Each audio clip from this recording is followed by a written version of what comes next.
Dear students, welcome back to Chem Aspire. In this class, we are going to discuss about linear combination of atomic orbitals. Let's get started. Let us discuss about this linear combination of atomic orbitals. This LCAO method is an approximate method of representing the molecular orbitals. We know atomic orbitals combine together to form the molecular orbital. An atomic orbital can be represented as a wave, electron wave. Say you are representing the atomic orbital as an electron wave having the crest. This part of the electron wave is called as the crest, and this part of the electron wave is called as the trough. And in between this crest and the trough you have node. Node is the point where there is no possibility of finding an electron. Suppose say when two atoms come closer together to form a molecule, the atomic orbitals overlap to form the molecular orbital. And this coalescence of these atomic orbitals, there are two possibilities are there. In one case, the electron cloud, the electron wave of the atomic orbital of one atom can reinforce with the atomic orbital, electron wave of the atomic orbital of the other atom. What do you mean by reinforcing? That means reinforcing means the crest of one wave, crest of one atomic orbital, one wave overlaps with the crest of the another wave. Crest of one wave, electron wave, overlaps with the crest of the another wave, and attractive molecular orbital is formed, and this attractive molecular orbital is called as the bonding molecular orbital. Bonding molecular orbital. And the another possibility is that when the atomic orbitals, when the electron cloud, when the atomic orbitals combine together, they will oppose each other. The electron cloud may oppose each other. What is meant by opposing each other? Opposing means the crest of electron wave of one atom can combine with the trough of the electron wave of the other atom. That is, crest of the electron wave of the one atom and crest of the electron wave of the other atom, they can oppose each other, forming a repulsive molecular orbital, and this is called as the anti-bonding molecular orbital. It is called as the anti-bonding molecular orbital. And this bonding molecular orbital are having lower energy, and anti-bonding molecular orbital will be having the higher energy. This bonding molecular orbital will give stability to the molecule, whereas anti-bonding molecular orbital will give instability to the molecule.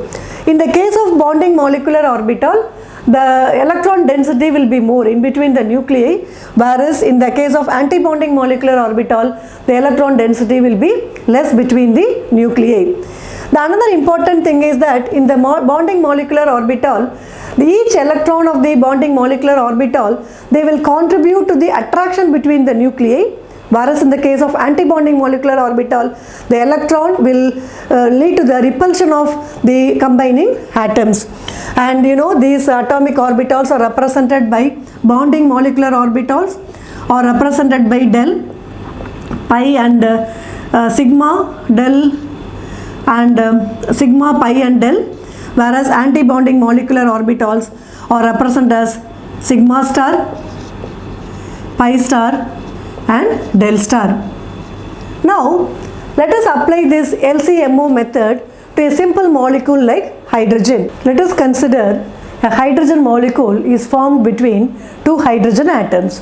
Let us designate the hydrogen atoms as HA and HB. So HA and HB, they combine together to give the hydrogen molecule, and each hydrogen atom is having one electron in the ground state.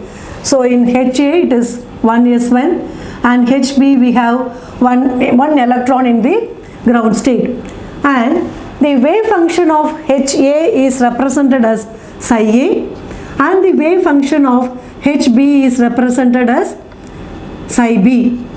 Now, the atomic orbitals of hydrogen HA and HB, they are overlap together, they overlap or combine together to form the hydrogen molecule.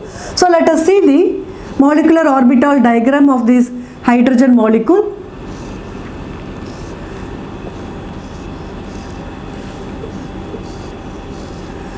So, this is your atomic orbital of hydrogen HA and this is the atomic orbital of hydrogen atom HB and this is the molecular orbital, that is here we have it is 1s1, this is 1s orbital, sigma 1s and sigma star 1s is formed.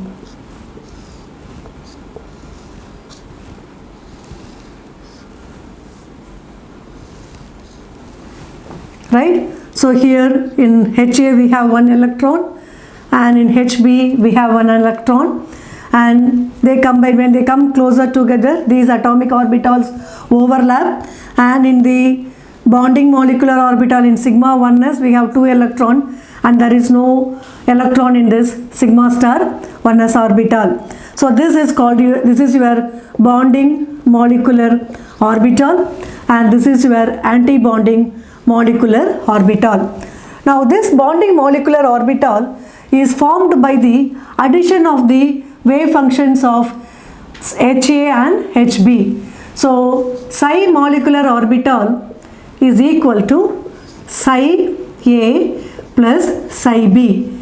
They are formed, bonding molecular orbital is formed by the addition of the atomic orbitals of these A and B, whereas anti-bonding molecular orbital, psi star anti-bonding molecular orbital is formed due to the subtraction of the wave function of the combining atomic orbitals. So we can write the anti-bonding molecular orbital as psi A minus psi B. So bonding molecular orbital is formed by the addition of the wave functions of the atomic orbitals of A and B, and anti-bonding molecular orbital is formed by the subtraction of the wave function of the wave functions of the atomic orbitals A and B. Now this bonding molecular orbital will be having lesser energy than the atomic orbitals. The bonding molecular orbitals are having lesser energy than the atomic orbitals, whereas the anti-bonding molecular orbitals are having higher energy than the atomic orbitals. And the energy difference between the atomic orbital and the bonding molecular orbital is called as the stabilization energy. It is called as the stabilization energy, and this gives stability to the bonding molecular orbital. So we can say that bonding molecular orbital imparts stability to the molecule. On the other hand, the energy difference between the atomic orbital and the anti-bonding molecular orbital is called as the destabilization energy. The energy difference is called as the destabilization energy, and therefore anti-bonding molecular orbitals imparts destability or instability to the molecule. Then here in this bonding molecular orbital, the electron density between the two nuclei is more, whereas in the anti-bonding orbital the electron density between the two nuclei will be less.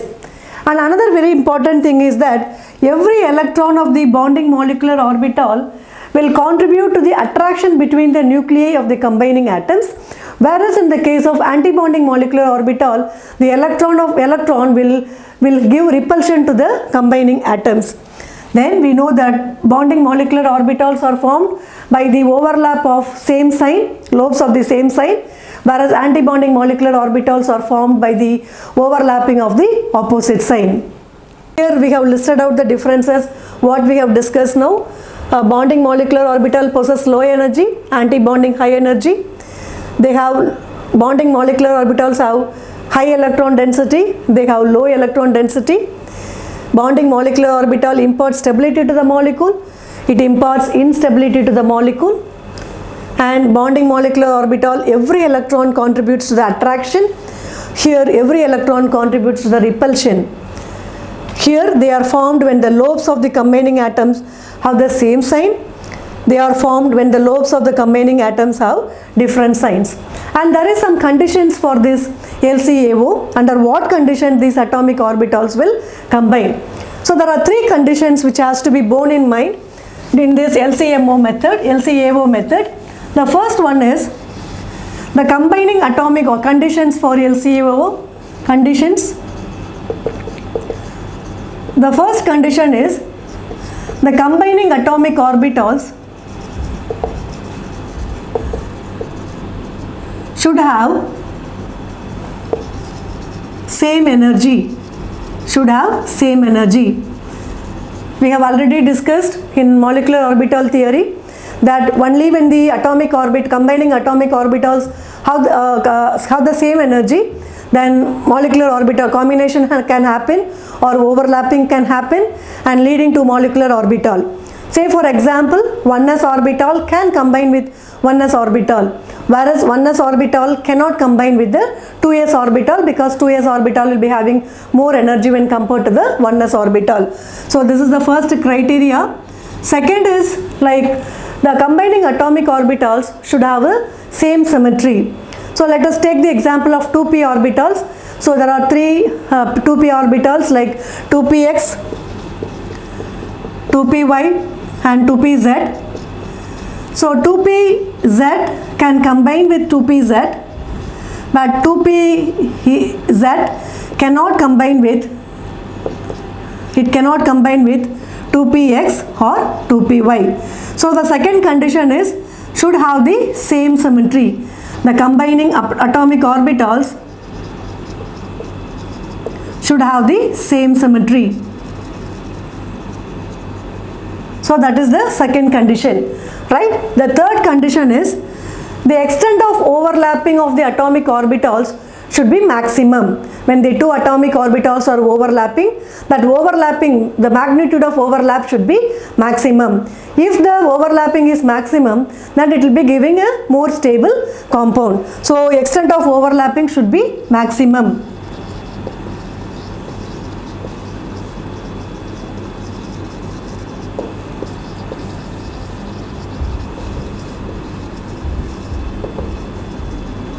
Should be maximum. So these are the conditions for the linear combination of atomic orbitals.